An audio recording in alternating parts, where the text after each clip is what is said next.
Uh, Ako nga pala si Major Jeffrey Buada, dating company commander ng 15th Scout Ranger Company. Tapos isa kami sa mga units na na-assign sa Marawi. So, yung company ko dati sa Sulu na-assign. So, nung pumutok yung Marawi Siege, bigla kaming binigyan ng order na mag-prepare at kailangan sa May 25, ililipad kami from Sulu to Marawi Siege, to Marawi. Then, May 26, actually, May 26 na kami nakarating mismo sa Marawi City. So, after pagdating namin doon, brief kami ng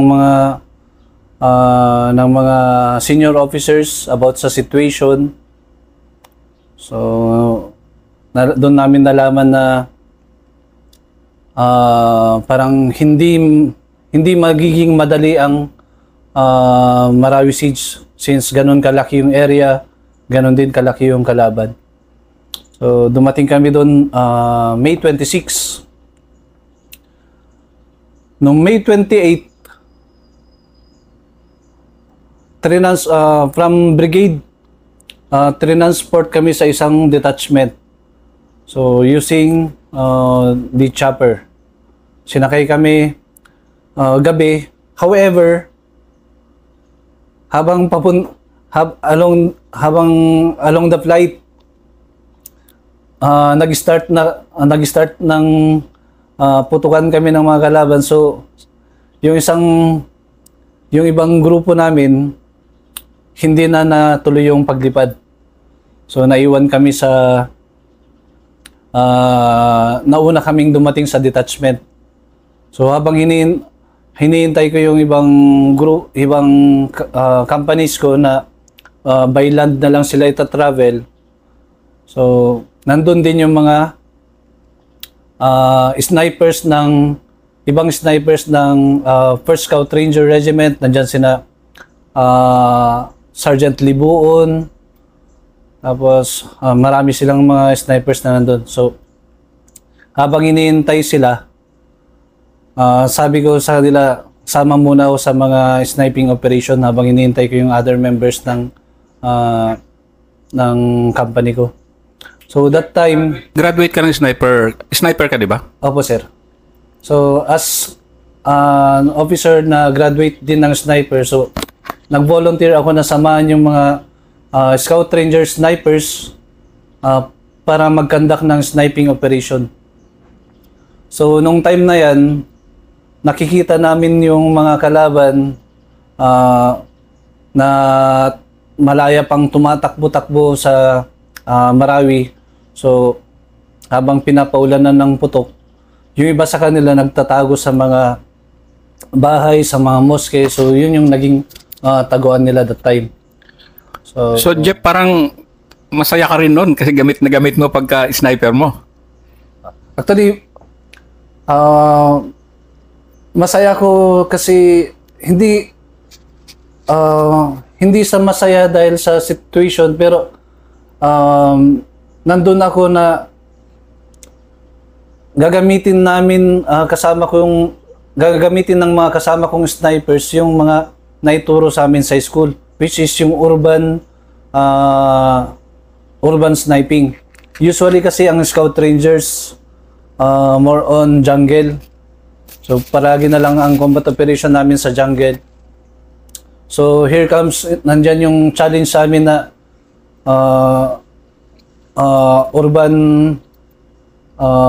urban sniping yung i-execute namin. So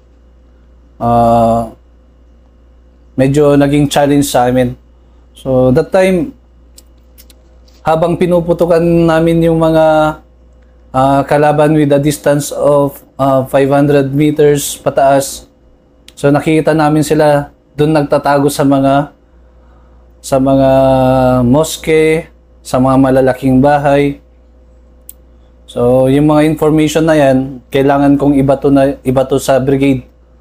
Sir, for info, ito yung mga tinataguan ng mga kalaban. So, at the same time, yan na rin yung ginamit kong opportunity para ma-orient yung sarili ko sa area. So, Kasi hindi pa durog na durog ang Marawi noon. Bagong-bago pa lang siya noon, di ba? opo sir, that time kasi nung una pa lang, buong-buo pa yung mga buildings, mga bahay, mga mosque sa Marawi. So, hindi pa gaanong sira that time. So yan na yung tinik ko na opportunity para i-orient na rin yung sarili ko kung ano yung laman ng Marawi City. So after nyan, dumating na yung mga kasama ko sa 15 Scout Ranger Company. Dumating yung by land. So nagkita-kita ulit kami doon at ang unang mission na binigay sa amin, dalhan ng bala yung 1st Scout Ranger Battalion. So sad to say, hindi namin siya madadala using our vehicles kasi napaka-prone sa ambush, napaka-prone sa attack ng kalaban. So kailangan namin dalhin ang mga bala na maglalakad lang. So, kailangan namin maglakad ng ilang kilometers from our location to the location ng 1st Scout Ranger Battalion. So, habang naglalakad kami, sabi ko sa mga tropa, kahit na anong mangyari, tong bala na to, kailangan makarating sa Scout Ranger Battalion. So, as expected, sa paglalakad pa lang namin, maraming pinutukan na rin kami ng mga kalaban. So, medyo tumagal yung paglalakad namin kasi kailangan naming mag-seek cover. Kailangan naming gumapang, hilay-hilay yung mga bala. So, pero hindi yun naging balakid sa amin para hindi namin may deliver agad ang bala. So, sabi ko sa mga tropa, as much as possible, iwasan na lang natin yung mga putok at hindi natin sila i-confront kasi hinihintay ng 1st Scout Ranger Battalion ang mga bala na dala natin. So, yan, iwas-iwas na lang kami sa mga putok, tago-tago, puno sa puno, or kung ano yung bahay na pwedeng taguan, tataguan muna namin hanggang sa makalapit kami sa location ng 1st Scout Ranger Battalion. So, May 29, dumating kami sa location ng 1st Scout Ranger Battalion. So, yan na rin yung time na dyan na ako inopcon sa unit na yan. So, ang first na mission namin is i-clear yung mga bahay, mga hindi gaanong kalaki ang mga bahay, kasabay nung 15 DRC. So, nabigyan agad kami ng sector. So, inisip ko nun, parang mabilis lang to kasi maliliit lang yung bahay na i-clear namin. So, sabi ko sa mga tropa, doon ko sila ni-remind na ito na yung hiningi sa atin na pagkakataon. So, kailangan nating gawin yung best effort natin para kung ano yung hiningi ng duty sa amin, kailangan namin ibigay yung effort namin.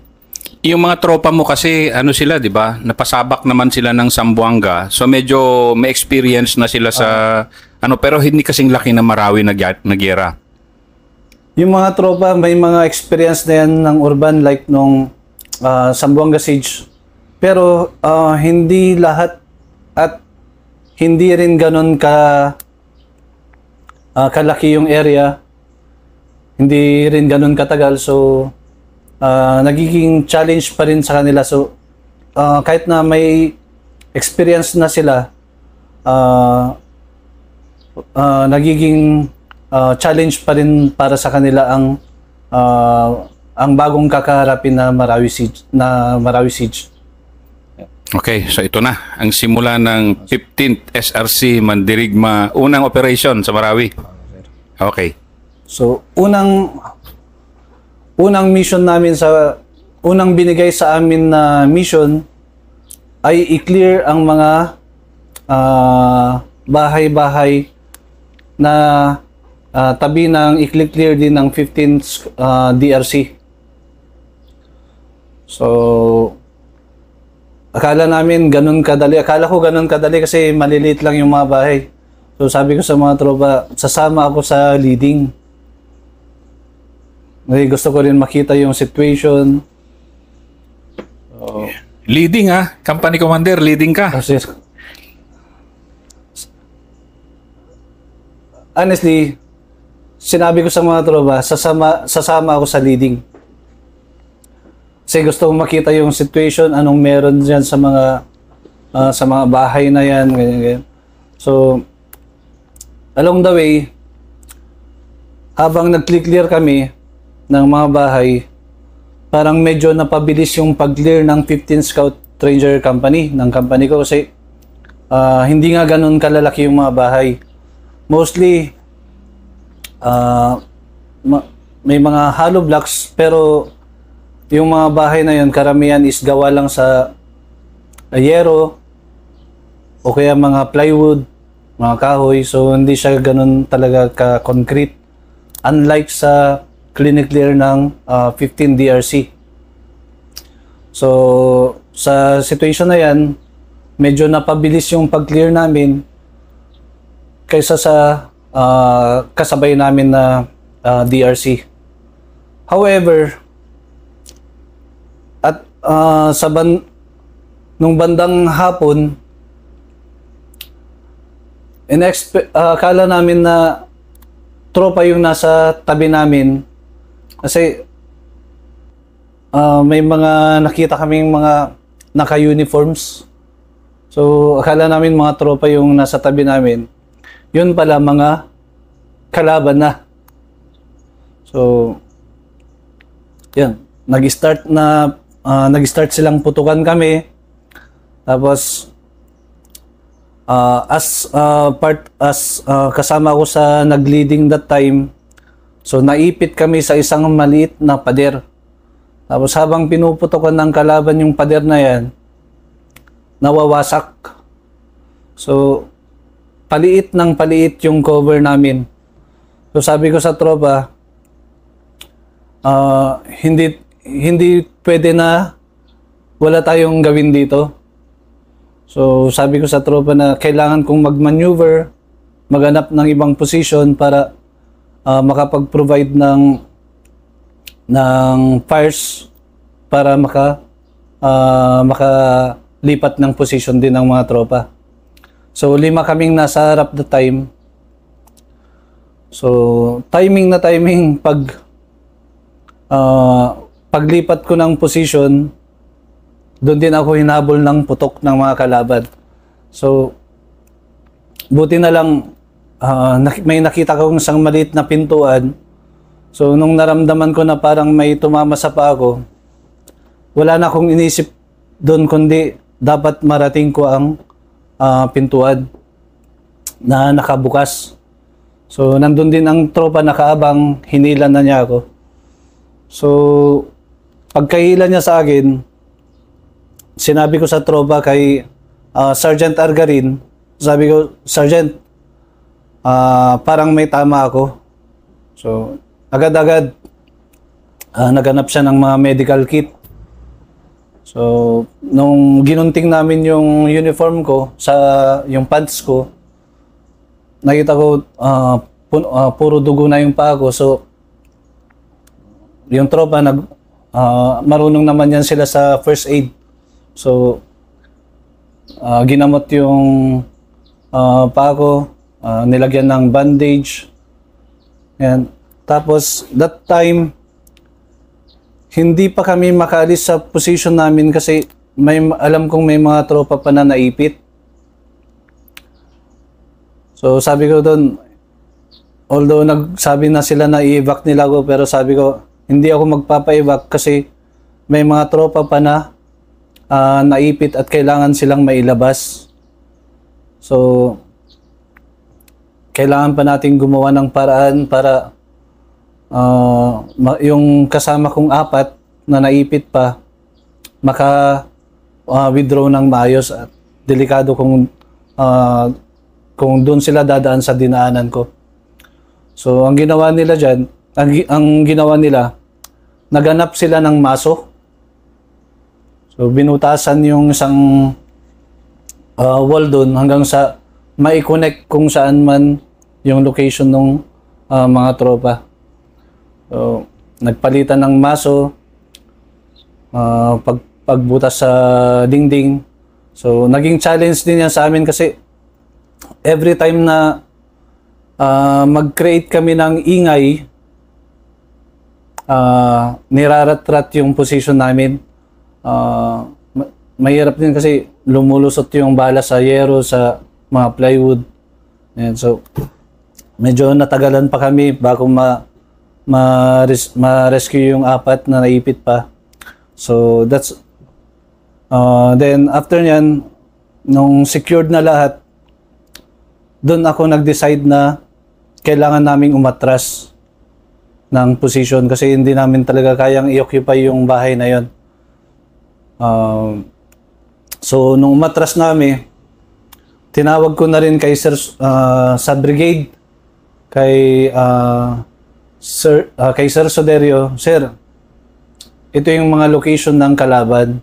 Itong bahay na to yung mga location nila nung mga na-encounter namin. So, sa time, nag-request ako kay Sir Soderio ng mag-provide ng indirect fire sa mga position na yan.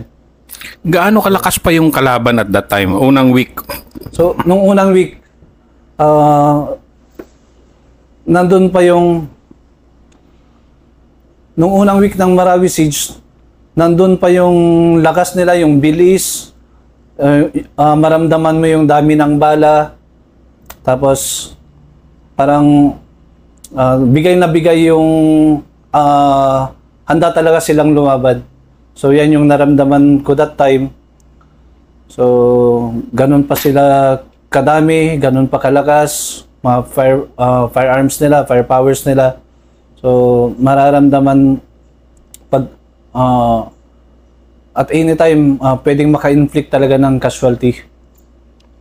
So that's the time nag-request ako kay Sir Soderio ng, Sir, ito yung location ng mga kalaban. Mag-request ako na ito yung patakan nila ng mga indirect fires. Ayan. So that's the time nung in-execute na yung fires na yon, doon na rin ako pumayag na magpa-evac. So dinala na ako sa binuhat na ako ng mga tropa, tapos hanggang sa in-evac na rin ako using heli. Tapos pagdating sa Iligan, ambulance hanggang sa makarating sa 4ID Station Hospital. So gaano kahirap yung ma-evac yung isang company commander na maiwan mo yung tropa mo doon, na although kailangan kang i-evacuate, pero gaano yun kabigat sa isang commander? Nung ine-evac ako ng mga tropa, alam ko parang nawalan sila ng isang kuya. However, sabi ko sa kanila, saglit lang ako mawawala at babalik ako. So pinangako ko sa mga tropa na babalikan ko sila at itutuloy namin ang laban. So nung inevac ako sa 4ID Station Hospital, ilang araw na nahirapan din ako maglakad. Pero sabi ko sa sarili ko, kailangan kong lumakas agad. Kasi habang nandun ako na nagpapagaling, naramdaman ko na ba't sunod-sunod na may mga casualties na Nagdadatingan sa Sidok. O sir. So habang nagpapagaling ako sa ospital na yon, sunod-sunod din yung mga tropa na dinadala doon para kasi may kung ano-ano yung mga tama nila. So iba't ibang may mga shrapnel, may mga gunshots, may mga bombs. So parang yun yung nag-trigger sa akin na kailangan kong lumakas agad, gumaling agad, at gusto kong makabalik agad. So nag-request din ako sa mga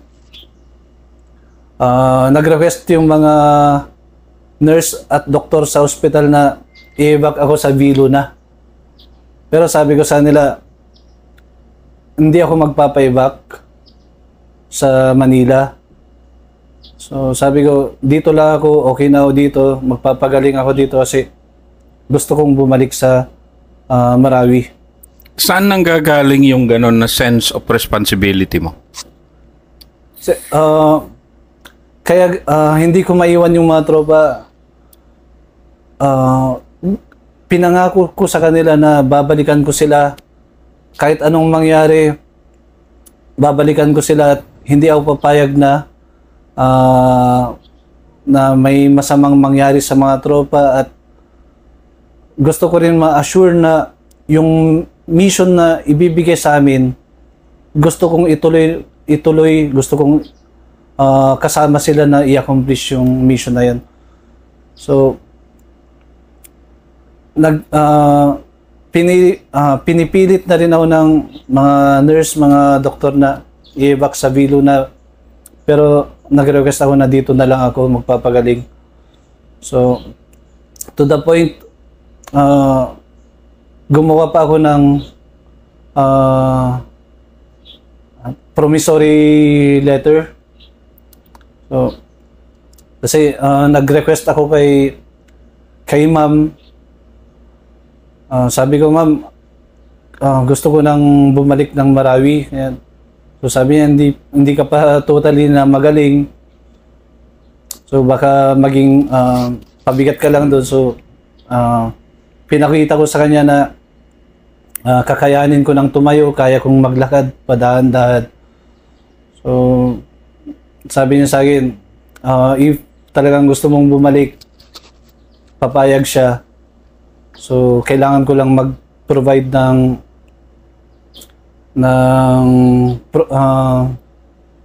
promissory letter, ganyan, na nagvo-volunteer ako na bumalik kahit na hindi pa totally na magaling yung sugat ko.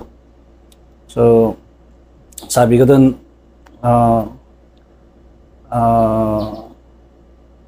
nagvo-volunteer ako kahit na alam ko na pwedeng may mangyari pa sa akin, possible na may mangyari pang masama sa akin, pero still I will volunteer myself. So nung June 11, thankful ako kasi that's the time na pumayag na si ma'am na makabalik ako sa kumpanya ko. So doon na lang ako nagpagaling every time may mission na ipagawa sa amin. So after niyan, doon na lang ako nagpapalinis sa mga tropa ng sugat ko. Doon na lang ako nagte-take ng mga gamot. At nakita ng tropa na parang bumalik yung lakas nila nung nakita nila ako na nandun din, kasi si CEO nga wounded na tapos bumalik. So tayo pa kaya? So